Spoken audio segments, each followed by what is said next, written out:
Well, today is the last Sunday of UUCJ's so-called church year for the 2016-2017 season. And every year, this day, the last day before our annual summer series, it always feels to me a little bit like the last day of school. So I was kind of tempted this morning to simply put on a G-rated movie, let you play some board games, sign each other's yearbooks until the bell rings. In all seriousness, today is a day to celebrate and reflect. I want to thank each and every one of you for coming here to church today and being a part of our worship. Intentional reflection is a deeply spiritual practice. It is a theological act that can help us understand and make meaning of the chaotic collective hodgepodge of events that we like to call the past. Soren Kierkegaard famously observed, "Life can only be understood backwards." So in preparation for today, I reflected on the church year, which started all the way back in September. And if there is only one thing I could say about this church year, I think it would have to be that this was the year where nothing went according to plan. There was a script. Y'all realize that, right? Every year there's a script. A script of what we all expect will happen, of what's supposed to happen, with the understanding, of course, that there will always be some minor deviations within a range of accepted probabilities. But this year, well, this was the year we took that whole script and threw it into a dumpster fire. If you will, if you can, go back with me in the time machine of your minds and access the memories of what life looked like in these United States back in September. Do you remember September? Think hard. In hindsight, September feels like some parallel dimension, some Star Trek-inspired alternate timeline. Back in September, you will recall, we all knew for a fact that Hillary Clinton was going to be the next president of the United States. Now, whatever your personal opinions may be of Ms. Clinton, I think we can all agree that at the time, the putative inevitability of her election victory at the very least represented relative stability.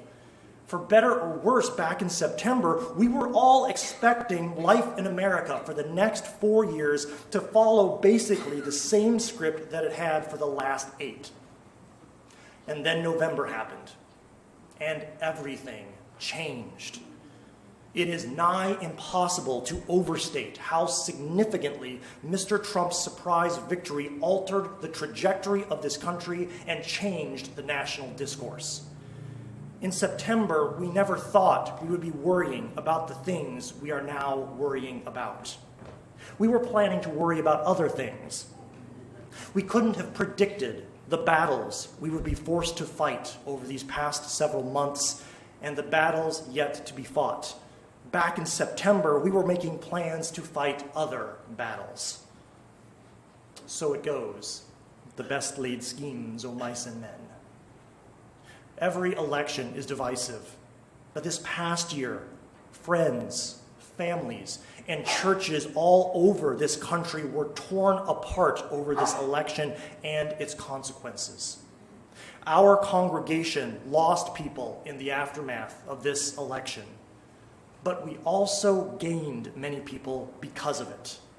We welcomed many new members who came to us looking for a sanctuary, and we also saw the return of many who felt the need to touch home base in the midst of all of the chaos and the fear.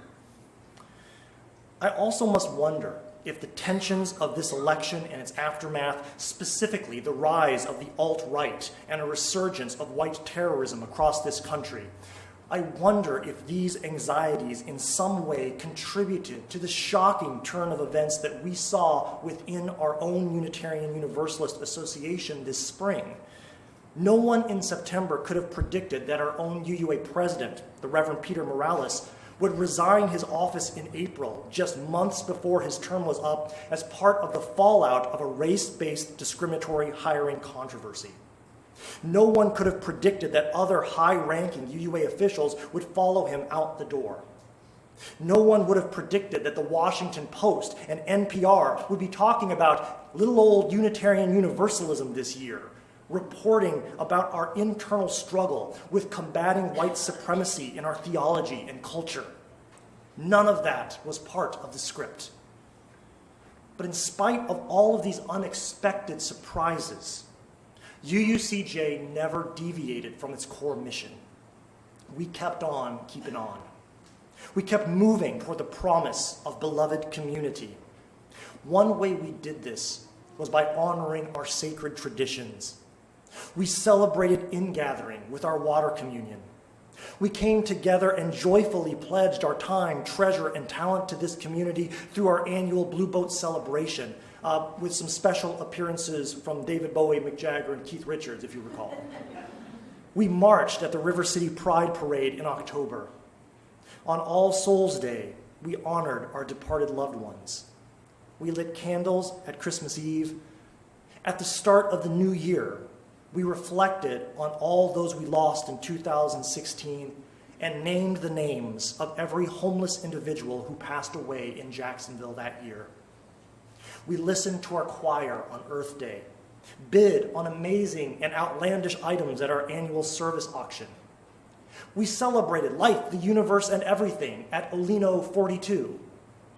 We honored the Reverend Norbert Chopek and remembered the value of our faith in our annual flower communion. Traditions such as these serve as touchstones in turbulent times. And this year especially, I know that I needed these communal celebrations with my church family. In addition to all that, you may recall that this year, the church got an awesome new website and some new brochures. We all hunkered down for Hurricane Matthew and spent a Sunday clearing brush and debris. We hosted OWL classes, Our Whole Life, for high school and middle school students this year, and in doing so, we helped provide 20 young people in our community with responsible, fact-based, values-laden sexual education. In January, dozens of UUCJers participated in local women's marches, and about 20 of our folks actually made the trek all the way to Washington, D.C. And then, of course, we were all blessed and inspired hearing their stories in our sanctuary the following Sunday. That was one of my favorite Sundays this year. This year, our religious education program lost a Thomas, but we gained a Tyler. And we have been incredibly blessed by Tyler's hard work for our families. Tyler, I'd like to take a moment, I see you in the back. I'd like to thank you for helping to build community among our families. I'd like to thank you for educating the children of our community, including my two daughters. I just want to thank you for loving our kids. Thank you, Tyler.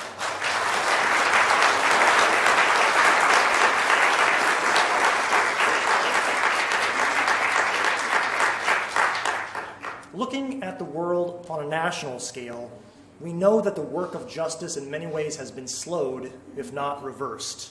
But at the local level, there have been some significant victories for justice this year, and I'm proud to say that UUCJ played a major role in those victories. After years of heartbreak this year, Jacksonville finally passed a fully inclusive HRO that granted legal protection to members of the LGBTQ community, and I want to raise that up. UUCJ came out early in support of the HRO by officially partnering with JCE, the Jacksonville Coalition for Equality. Many of you put in hours of volunteer service with JCE. I heard and saw so many of you at city council meetings and mayoral town halls. Together, we flooded city council email inboxes. I was honored to be part of JCE's Faith Leaders team and to represent this congregation at press conferences, panel discussions, and behind the scenes talking with city council members in advance of that historic vote in February. In short, all of us, we showed up, we spoke up, and we helped make a difference. This congregation, as you know, is also a leading member of ICARE, the Interfaith Coalition for Action, Reconciliation, and Empowerment. In spite of our relatively small size as a congregation, we are one of ICARE's most influential churches. Several UUCJ members are in leadership positions at ICARE, and year after year we turn out a ton of people to the Nehemiah Assembly to press our city's public servants to make this a more just and compassionate city. Very quickly, here is what ICARE accomplished this year because of your hard work. We celebrated Dr. Nikolai Vidi's announcement that ICARE's Restorative Justice Initiative has been implemented in all 160 Duval County public schools, which has led to, this year, a decrease in all conduct violations by 40% and a drop in suspensions by 25%.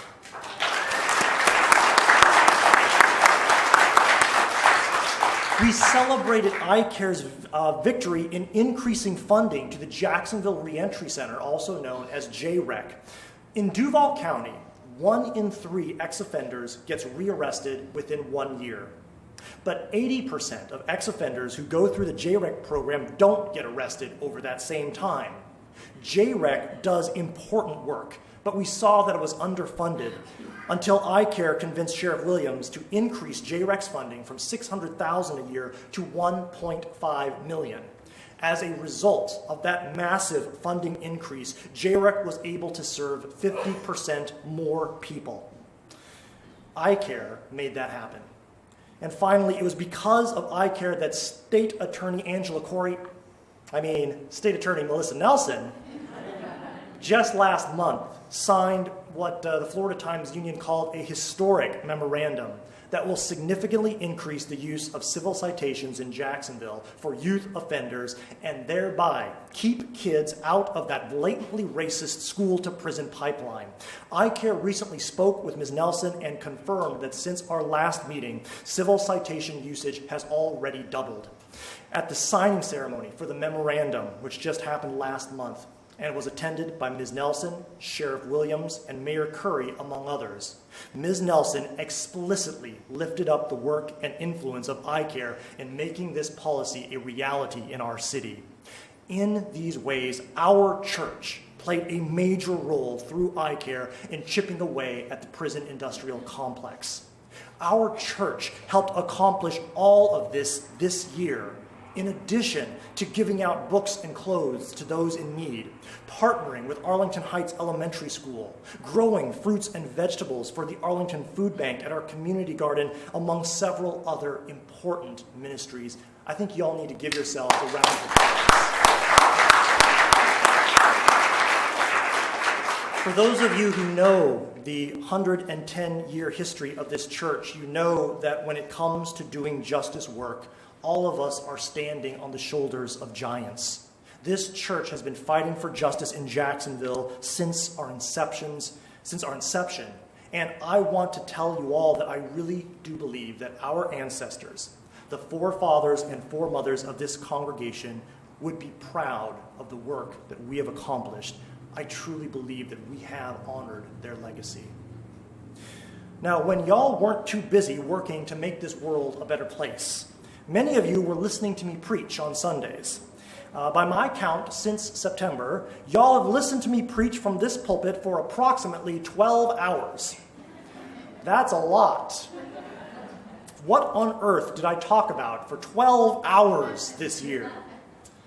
Well, we started the year talking about spirituality, and I noted that the word spirit is etymologically connected to the words breath and wind, and so if spirit is air in motion, then spirituality presumes movement, change, evolution, and transformation, which we have all done our fair share of this year. I warned us of the dangers of hyperconsumerism and the manner in which corporations and advertisers have stolen sacred language from us in order to hawk their wares. I noted that because of the internet and our nearly universal access to the internet, human memory has become almost obsolete. And so I encourage us to remember how to remember. especially when it comes to important things like the legacies of our lost loved ones. I preached about the cult of perfectionism, encouraged us to celebrate failure, and suggested we adopt the Japanese philosophy of wabi-sabi, which finds beauty in the imperfect, the fragile, the flawed, the impermanent, and the incomplete. And in the spirit of the Japanese art of kintsugi, I reminded us that we are all made more beautiful by our scars. I spoke to the question of politics and church, reaching the conclusion that sometimes political issues at their heart are ethical and theological issues. And therefore, people of faith cannot in good conscience remain silent regarding such issues simply because of a distaste for the unpleasantness that comes with choosing a side. As Bishop Desmond Tutu reminds us, if you are neutral in situations of injustice, you have chosen the side of the oppressor. In the days following the election, I also exhorted us to resist the temptation of allowing the normalization of white nationalism and white supremacy in our country. In that vein, we also explored aspects of our Unitarian Universalist theology, including the big love we inherited from our Universalist forebears, a love so large that it cannot fail. A love so powerful that neither sin nor hell nor the devil himself can prevail against it. A love that does not recognize a doctrine of reprobation. A love that requires us to leave open a path of reconciliation for all our lost brothers, sisters, and siblings as we actively battle against hate and bigotry in this country. We studied Doctor Strange, Sorcerer Supreme of the Marvel Comics universe. We asked the question, what might it look like if we were to mix science and religion, rationality and mysticism, concern for the physical along with a concern for the spiritual? And we determined that it just might look something like Unitarian Universalism. In an exploration of the dark side of Valentine's Day, we took a look at America's fetishization of romantic love, the power of rejection, and how one might define religion as how we choose to respond to pain and suffering. At Easter, we talked of how we humans have a tendency to kill our gods, and how those gods tend to always come back, but transformed and often unrecognizable. Along with 600 other UU congregations, we explored the topic of white supremacy within the UUA and beyond. We did a 7-part series on our UU principles, even though I think the principles are kind of useless.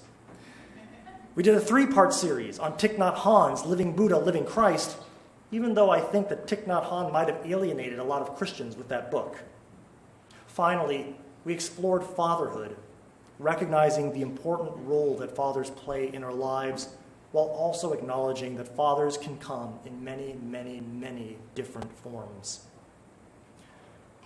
All in all, it was not the year that we expected. It was not the year that we scripted. But without the script, we did a pretty darn good job of improvising, if you ask me.